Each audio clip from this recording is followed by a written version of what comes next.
We are unworthy slaves. We have done only that which we ought to have done. So this is Luke 17. I have 7 through 10, so it's probably like verse 10. When I've heard this passage preached or taught, it was always presented in a way as if this response is for everyone that's serving the Lord as Christians, that we are unprofitable servants, we are unworthy slaves, we have only done that which we ought to have done. I don't see it that way anymore. So Luke 17, starting in verse 7, which of you, having a slave plowing or tending sheep, will say to him when he has come in from the field, come immediately and sit down to eat? But will he not say to him, prepare something for me to eat, and properly clothe yourself, and serve me while I eat and drink, and afterward you may eat and drink? He does not thank the slave, because he did the things which were commanded, does he? So you too, when you do all the things which are commanded of you, say, we are unworthy slaves. We have done only that which we ought to have done. So for Jesus to say, so you too, when you do all the things which are commanded of you, so he's talking to a specific group of disciples, and he's basically saying, hey, this is how you treat those who you have authority over. This is how you view your workers. They're unprofitable servants. They're unworthy slaves. You're not even thankful. You don't thank the slave because he's just doing the things which he was commanded to do. So if you have authority over people that serve you and you give them commandments and they do them, and you're not thankful and you think you're entitled to it, or even if you have a worker that you pay and they do the job and you're not thankful, you're like, yeah, they just did the work that I paid them to do. If you treat your workers like that, then that's how God's going to treat you. So if that's how you treat your slaves, then so you too, when you do all the things which are commanded, say, we are unworthy slaves. We have only done that which we ought to have done.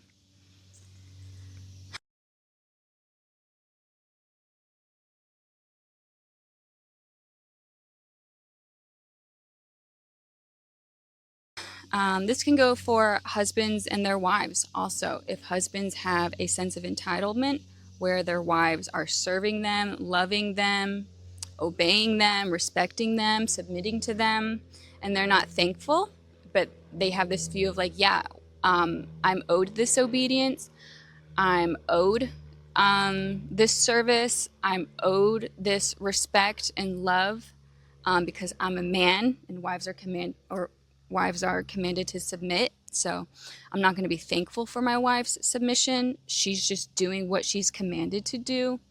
If that's your view of your wife's service towards you, that you're owed it and you're not thankful and you're not grateful, then that's how the Lord's going to deal with you. It's like in Luke 6, in verse 31, treat others the same way you want them to treat you. And in verse 38, give, and it will be given to you. They will pour into your lap a good measure, pressed down, shaken together, and running over. For by your standard of measure, it will be measured to you in return. So when people obey you, if you have authority over someone and they obey you and they serve you and they fulfill your commandments and you're just like, yeah, they're doing what they're supposed to do, then that's how the Lord's going to deal with you in that same manner. So like 1 Peter 3, verse 7. You husbands, in the same way, live with your wives in an understanding way, as with someone weaker, since she is a woman, and show her honor as a fellow heir of the grace of life, so that your prayers will not be hindered. So Peter is calling husbands like, hey, you have authority over your wife. You're commanded to deal with them, to live with them in an understanding way. You're to consider them. You're to hear them. You're to consider their needs, their desires, their wants.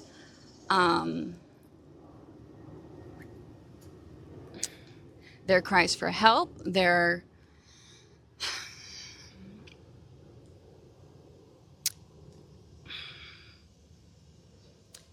for the purpose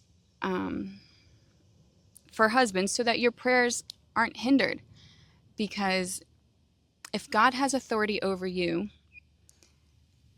and you're like magnitudes weaker than the Almighty God, and you have authority over your wife, who's just a weaker vessel, if you're not willing to care for her and serve her and understand her, and when she makes a request, seek to fulfill it, and if you have this view of like, you're so emotional, you're too needy, you're too sensitive, you're being selfish, you're ungrateful, you're high maintenance, you're too materialistic, your wants are just selfish wants. What you're asking for is, you're asking too much. If that's how you render care towards your wife, who you have authority over, then that's how God is going to render care over you. So if you're not willing to give an ear to your wife genuinely from the heart, then why should God bend his ear to hear your prayers and your asks and your entreaties? Should God just respond and say, be content? You know, if you're asking for a job or a raise or more money, like, be thankful. You know, you're overreacting. You're crying out for help. You're too emotional. Like on the day of your distress, when you're in calamity and you're crying out to the Lord, do you want him to bend an ear and be considerate of you? Like, consider Psalm 8. What is man that you are mindful of him, and the Son of Man that you care for him?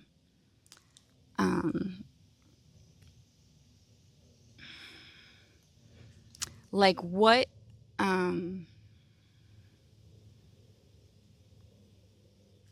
Almighty God cares for man, is considerate, knows our needs even before we ask for them, is sustaining creation and giving joy and satisfying the hearts of man. God's mindful of us.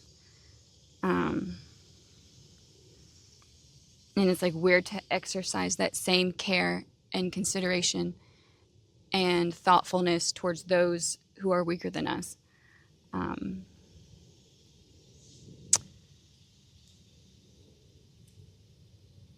think it's just like the righteous care for his animal, but the tender mercies of the wicked are cruel. Like, you're to render care over animals to the same extent that you would want God to exercise care and dominion over you. The only thing that sets us apart is our reason and our mind, that we're able to understand and know God. And God can easily take that away, like Nebuchadnezzar. If you're not going to act like a man, you don't need the reason of a man. If you're not going to use your wealth and your power to exercise mercy towards those who need help and are weaker than you, well, then you don't need reason. If you're going to act like a beast, then I'm going to make you a beast. You don't need the reason of a man if you're not going to do the works of a man. And the works of a man is to render care and service towards those who are weaker, not towards those who are stronger, because you want to gain their favor, and as an attempt for like flattery. It's just self-serving if you only want to render care towards those who are greater than you, doing your works to be seen by men. So 1 Peter 3:7, if husbands aren't willing to listen to their wives and consider them and their needs and their fears and anxieties and what causes them harm and what's hurtful towards them, and serve them and live with them in an understanding way, then you're putting yourself at risk that God's not going to hear your prayers. He's not going to answer your prayers, your needs, your wants, your desires, the refuge that you need, the deliverance that you need, the care and protection that you need, the source of strength that you need. If you're not willing to meet those needs in your wife and live with her in an understanding way, then you're cutting yourself off from God's care and God's hearing of your prayer. And this is all over the Bible, where it's like God renders the same treatment that people's actions cause others. Like in Luke 9 at the Transfiguration, starting in verse 28. Some 8 days after these sayings, he took along Peter and John and James and went up on the mountain to pray. And while he was praying, the appearance of his face became different, and his clothing became white and gleaming. And behold, 2 men were talking with him, and they were Moses and Elijah, who, appearing in glory, were speaking of his departure, which he was about to accomplish at Jerusalem. Now Peter and his companions had been overcome with sleep. But when they were fully awake, they saw his glory, and the 2 men standing with him. And as these were leaving, Peter said to Jesus, Master, it is good for us to be here. Let us make 3 tabernacles, one for you, and one for Moses, and one for Elijah. So Peter sees the glory of Jesus, and his response is like, Master, it's good for us to be here. Let's build some tabernacles, one for you, Moses, and Elijah. Basically saying, like tabernacles are a shield for the glory. Like they see Jesus's glory like visible with their eyesight. It's not covered up. It's not like they're putting a basket over a lamp. They see the lamp on a lampstand, Jesus on the mountain. They see his glory. And Peter's response is like, let's put it under a basket.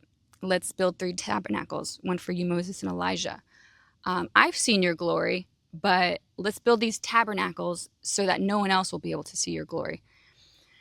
And even Peter, it says, not realizing what he was saying. So Peter didn't even understand the implications for what he was suggesting, that basically what he's suggesting is that the glory of Jesus ought to be concealed instead of like fully seen. So even though Peter didn't realize what he was saying, while he was saying this, a cloud formed and began to overshadow them, and they were afraid as they entered the cloud. Then a voice came out of the cloud saying, This is my son, my chosen one. Listen to him. Like Peter sees the glory of Jesus, and he suggests that they build tabernacles to shield it, to cover it. And as a result, a cloud forms. And Peter is now shielded from seeing the glory of Jesus. So if you see the glory of Jesus and you want it to be covered and contained so that no one else can see the glory of Jesus, well, then you're going to be removed from seeing that glory also. Like if you want other people from, to be hindered from seeing that goodness, from receiving that light, well, then that light's also going to be cut off from you. Like instead of seeing the glory of Jesus, now we're back to the cloud, which like functioned as a tabernacle, the pillar of light and cloud. Then a voice came out of the cloud saying, This is my son, my chosen one. Listen to him. And when the voice had spoken, Jesus was found alone. And they kept silent and reported to no one in those days any of the things which they had seen. So just that one theme. Treat others the same way you want them to treat you. For by your standard of measure, it will be measured to you in return. So that's what I think Jesus is talking about in Luke 17, verses 7 through 10. that you too, when you do all the things which are commanded, you say, we are unworthy slaves. We have done only that which we ought to have done. I don't think that applies to everyone. I think that's the response that Jesus is saying you're to have if this is how you view others who serve you. If you're an employer and you have workers, or if you're a husband over your wife, or parents over their children, if they render service and they offer their submission and their obedience, and they're fulfilling all your commandments, and you're not thankful and you think you're entitled to it and that they're just doing what they've been commanded, you're not grateful, you don't reward them, you don't bless them, you don't praise them, then that's how God's going to deal with you. That's how God's going to exercise his authority over you. You're just, we are unworthy slaves. We have done only that which we ought to have done. Yes, I don't think that's universal. It's for those that have that entitled view towards those that they have authority over. Or even pastors in their churches. If they see their church members serving them, submitting to them, serving in their church, helping, grow their influence, being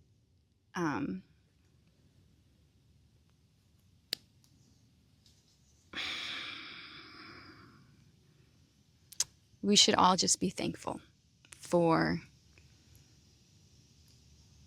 what we've been given and what care and love that people render to us. We don't deserve anything. Pastors don't deserve the submission of their congregants, the love of their congregants, the kindness of congregants, the respect of their congregants. The honor is because you have supposedly a spiritual gift, and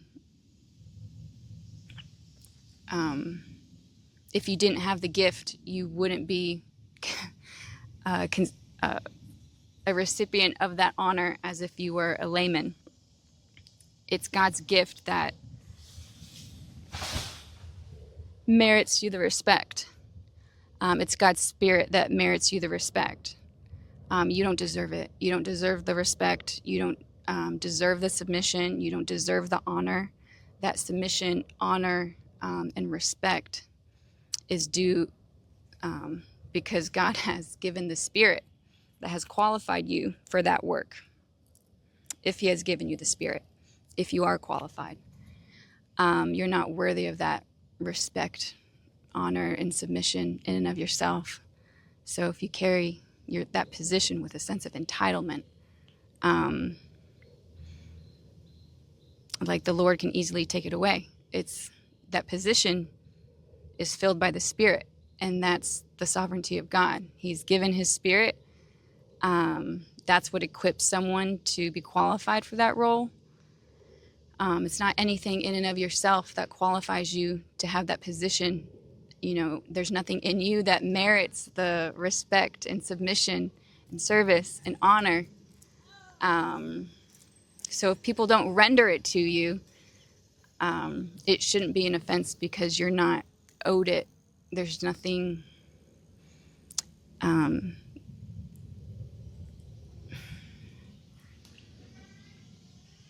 it's the working of the Lord that makes one worthy of the respect and submission. So it's not like you're not receiving what you're due. It's the Lord that's not being honored. If a pastor's in a position equipped by the Spirit, like if people don't respect that, it's not like a denial of you, it's the denial of the Lord. So for someone to get offended over that, it's like, well, you're not owed respect and honor. And that's what Jesus said to the apostles. Like, they hated me, they're gonna hate you. Like, you're signing yourself up towards hatred and disrespect and dishonor. Like all the other prophets, they were murdered and had horrible lives and were treated poorly by the congregation. So it shouldn't come as a surprise if you're treated in a certain way, and it shouldn't cause an offense, but it should cause rejoicing.